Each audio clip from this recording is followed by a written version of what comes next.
बोला भारत माता की, भारत माता की, छत्रपती शिवाजी महाराज की जय श्रीराम। दोघे हात उंच करून जय श्रीराम, जय जय श्रीराम। वाह, एवढ्या उन्हामध्ये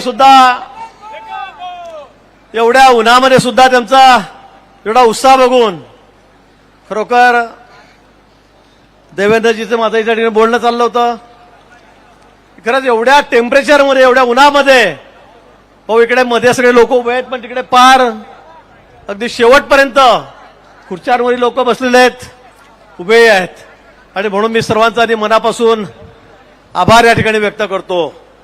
मान्य गुलाब भाऊ, तुमची एवढी फटकेबाजी झाली, अनिल भाऊ तुमचं एवढं जोरात मार्गदर्शन झालं, आता त्यानंतर मी काय बोलावं। आमच्या दोघी उमेदवार रक्षाताई आणि स्मिताताई, त्यांचा फॉर्म आपण आज भरलेला आहे, त्यांना आपल्याला विजय करायचा आहे। स्मिताताईंच्या बाबतीमध्ये बोललं जातंय म्हणजे प्रचार किती अपप्रचार करावा, किती आम्ही खाली चाललेलो आहोत, किती प्रचाराची पातळी खाली चाललेली आहे। स्मिताताईंबद्दल सांगितलं तर ही बाई मराठा नाही, ही ब्राह्मण आहे। आता ही 96 कुळातली मराठा बाई, आता हिला सुद्धा तुम्ही ब्राह्मण करायला लागलेत। म्हणजे मतांचं राजकारण कसं, समाजाचं राजकारण कसं, समाजाने फक्त आम्हाला मतदान द्यावं, यांना मतदान देऊ नये, म्हणजे इतका खालच्या थराला। आता स्मिताताईंबद्दल कोण आहे, काय, कुठल्या घटनेला मला सांगावं लागेल, पण इतक्या खालच्या पातळीवर राजकारण तुम्ही या ठिकाणी करायला लागलेला आहात। आज या दोघी गुलाब भाऊंनी सांगितल्याप्रमाणे, अनिल भाऊंनी सांगितल्याप्रमाणे या दोघी उमेदवार नाहीत, आमचे उमेदवार मोदीजी आहेत, त्यांना मला मतदान करायचं आहे। प्रचार करताना काय काय सांगितलं जातं, काय काय बोललं जातं, टोकाच्या बोलणं जात आहे। काल आमचे संजय राऊत आले, गुलाब भाऊ तुम्ही त्यांचा चांगला समाचार घेतला, मी तसं बोलणार नाही, आपली खरं म्हणजे ती संस्कृतीच नाही। ज्या पद्धतीने हा माणूस बोलतोय, ज्या पद्धतीने राजकारण खालच्या थराला चाललेलं आहे, त्याचा आता म्हणजे विचारही करवत नाही। या माणसामुळे या राज्यातलं राजकारण हे कुठे चाललेलं आहे। सकाळ झाले की हा माणूस काय काय बोलतो, काय काय बडबडतो, म्हणजे कधी कधी वाटतं आधी कानात बोटं घालावं, मग फक्त त्याच्याकडे बघावं, इतकी वाईट परिस्थिती आहे। आणि म्हणतो काल काय बोलला मी बोलणार नाही, त्याचा उल्लेखही करणार नाही, पण आमच्या दोन्ही कॅन्डिडेटबद्दल, आमच्या दोन्ही भगिनींबद्दल तो जे बोलला ते अतिशय आक्षेपार्ह आहे। या दोन्ही बाडखाऊंना पाडा, हे बोलणं झालं। खरं म्हणजे त्याला जळगावूनच परत जाऊ द्यायचं कामाने होतो आपण, पण दुपारच्या उन्हामध्ये 2000 लोक घेऊन आले, इथे काय काय बरडले, निघून गेले। ही तुमची संस्कृती आहे, हे तुमचे विचार आहेत। मान्य स्वर्गीय बाळासाहेब ठाकरेचा तुम्ही उच्चार करतात, त्याचा फोटो लावतात, आणि अशा पद्धतीने महिलांबद्दल काय रे, साप आहे का, या बैस बैस बैस, काही नाही काही बैस बैस, नाही तर मी साप पकडतो, बरं मी येतो तिथं, हा मी सर्पमित्र आहे। आणि म्हणून अशा पद्धतीने तुम्ही भाषा वापरतात, काय बोला तुमच्याबद्दल। मला तर वाटतं गुलाब भाऊ यांना आपल्याला उत्तर द्यायची गरजच नाही, कारण हा माणूस इतक्या खालच्या पातळीवर चाललेला आहे की याला उत्तर न दिलेलं बरं। अजून खूप दिवस बाकी आहेत, अजून 20 तारखेपर्यंत आपल्या अजून निवडणुका आहेत, महिना सव्वा महिना शेवटच्या मुंबईच्या निवडणुकीच्या घ्यायच्या आहेत। तोपर्यंत काय व्यासपीठावर उभं राहून काय काय शिव्या देतील, काय कोणाकोणाचा उद्धार करतील, हेही सांगता येत नाही। याची मानसिक स्थिती आता खालावलेली आहे, बिघडलेली आहे सगळी मशीन त्यांची आता। आणि म्हणून दररोज सकाळ झाली की वाटेल तशी शिवीगाळ, याशिवाय ते काही त्या ठिकाणी करत नाहीये। आणि म्हणून मित्र, ही निवडणूक ही काही दोन्ही उमेदवारांची नाही आहे, ही निवडणूक कुठली नातेगोत्याची नाही आहे। याचं नातं इकडे जास्त आहे, त्याचं नातं भडगावला आहे, त्याचं नातं पाचोऱ्याला आहे, त्याचं नातं चाळीसगावला आहे। ही काही नातेगोत्यांची आहे, ही समाजाची आहे, ही धर्माची निवडणूक आहे, तरी कुठल्याही नातेगोत्याची, समाजाची, धर्माची निवडणूक नाही, तरी देशाच्या अस्तित्वाची निवडणूक आहे। ही देशाची निवडणूक आहे। या देशाला आपल्याला महासत्ता करायचं आहे, या देशाला सुपर पॉवर करायचं आहे, या देशाला विश्वगुरू करायचं आहे। आणि त्यासाठी एकच इलाज आहे, काय आहे तो, या देशाला सुपर पॉवर कोण करू शकतं?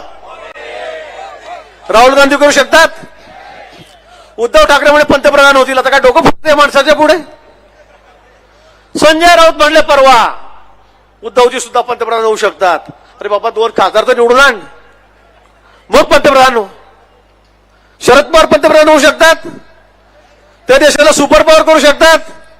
मला वाटतं कोणावर विश्वास ठेवावा या ठिकाणी.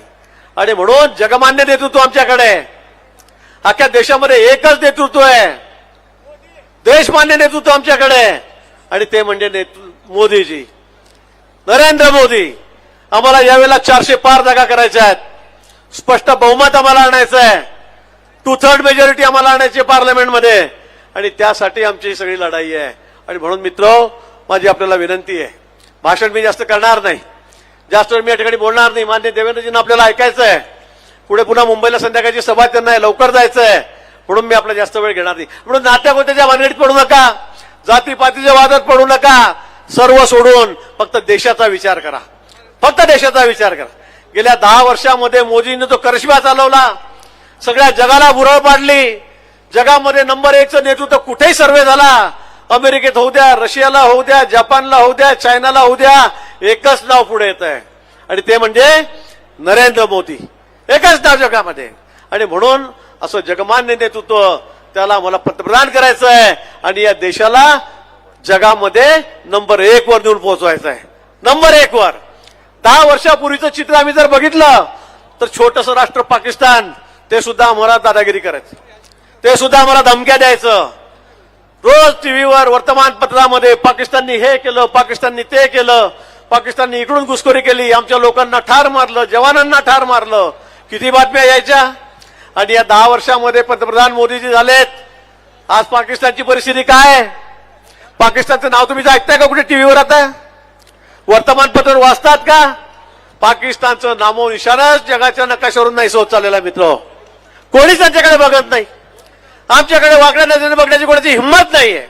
आणि म्हणून मला वाटतं हे फक्त मोदीजींच्या नेतृत्वामुळे झालेलं आहे, त्यांच्यामुळे झालेलं आहे. आज चायनासारखं राष्ट्र सुद्धा आमच्या वाटी लागत नाही. हे कशामुळे झालंय? हे मोदीजींमुळे झालेलं आहे. आणि म्हणून जगामध्ये आता आमची अर्थव्यवस्था 11 वरून 5 नंबरवर आली. आता मला या 5 वर्षामध्ये 3 नंबरवर आणायची आहे.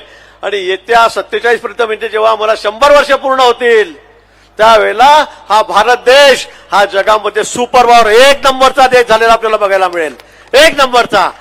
आणि म्हणून त्यासाठी आपल्याला मोदींना पुन्हा निवडून द्यायचं आहे, 400 पार आपला आकडा करायचा आहे, आणि त्यासाठी सगळे आपले प्रयत्न चाललेले आहेत. मला माहित आहे, गुलाबभाऊंनी सांगितल्याप्रमाणे इथे एवढ्या मोठ्या संख्येमध्ये आपण आलेला आहात.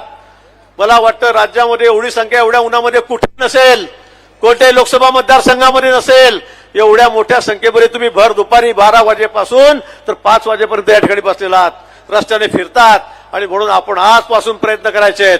आपापल्या गावात, आपल्यापुरतं नाही, आपल्या गावामध्ये, आपापल्या तालुक्यामध्ये, जिल्ह्यामध्ये, राज्यामध्ये, देशामध्ये आपल्या सगळ्या जवळच्या लोकांना, नातेवाईकांना फोन करून सांगा की मोदीजी कशासाठी पंतप्रधान पाहिजेत, कमळाचंच बटन का दाबायचंय, त्या ठिकाणी आमचे सगळे मित्र पक्ष आहेत, त्यांच्या चिन्हाचं बटन का दाबायचंय, हे आपल्याला समजून सांगावं लागेल, फोनवर सांगावं लागेल. लग्न खूप आहेत, लग्नामध्ये जिथे बसाल त्या ठिकाणी एकच चर्चा करा की आमच्याकडे सगळं कमळच कमळ आहे, आमच्याकडे फक्त महायुतीच आहे, हे आपण सांगण्याची आवश्यकता आहे. आणि तेव्हाच आपण 5 लाखाच्या वर जो आपला संकल्प केलेला आहे की आम्ही जळगाव जिल्हा या दोन्ही जागा, मी पुन्हा सांगतोय, या दोन्ही जागा महाराष्ट्रामध्ये देवेंद्रजी आम्ही तुम्हाला सर्वाधिक मताने निवडून आणून देऊ.